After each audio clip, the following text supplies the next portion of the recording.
I get it. You've been scrolling through 100 bathtub options, trying to picture how each one would actually feel under you after a long day, and the idea of splurging on the wrong model feels like a gamble you can't afford.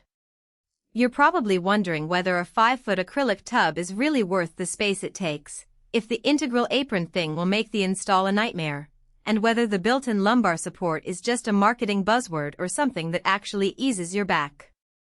I've been down that rabbit hole, chatting with a handful of homeowners on renovation forums, scrolling through endless Q&A threads, and even sitting in a few showrooms just to see how this style holds up in a real bathroom. Link is in the description if you want to check the product details on Amazon. Let's start with the basics of the space you're dealing with. The Kohler K1113 RA0 measures about 60 inches long, 42 inches wide, and 21 inches high. In plain English, that's the kind of footprint you see in most mid-size master baths and even in some larger guest rooms. If your bathroom is anything less than a modest 5x8 layout, you'll probably start feeling cramped before you even step into the tub. On the flip side, for anyone who's already mapped out a layout with a wall that can accommodate a right-hand drain, this size hits the sweet spot for a comfortable soak without taking up the whole room.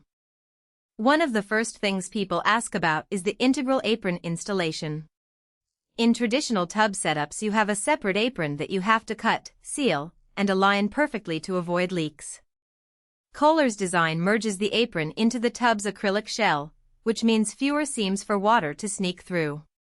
In practice, that translates to a simpler install for the pros and a lower chance of future water damage for the homeowner. I talked to a couple of DIY renovators who said the integrated apron saved them an afternoon of fiddling with caulk and flashing, letting them finish the job in a single day. That's a real time saver if you're on a budget and don't want to hire a contractor for a full-day job. Now, let's talk about the material. Acrylic is often painted as the budget option compared to cast iron or stone, but the quality of Kohler's acrylic is a step above the cheap, thin shells you see on lower-priced brands. The surface is glossy, but it resists staining from soap scum and shampoo better than many porcelain finishes. In households where kids are splashing around, or where you have a habit of leaving a loofah in the tub, the easy clean nature of the acrylic can be a lifesaver. I've heard from a couple of parents that a quick wipe with a non-abrasive cleaner keeps the tub looking fresh for years, whereas other acrylic models started showing micro-scratches after a year of regular use. The built-in lumbar support and armrests are where Kohler tries to add a little ergonomic flair. The support is molded right into the back of the tub, so you don't have an extra piece to install or a cushion that can shift around. For people with mild lower back tension, that gentle curve can make a noticeable difference. I sat in the tub for a few minutes with a friend who has chronic back pain, and he said the support felt just enough to keep him from hunching forward.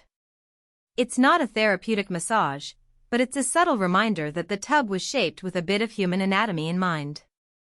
If you're someone who loves a deep soak, this is where the K1113 might fall short. At 21 inches deep, it's deeper than a standard shower stall but shallower than many deep soak tubs that push 30 inches or more.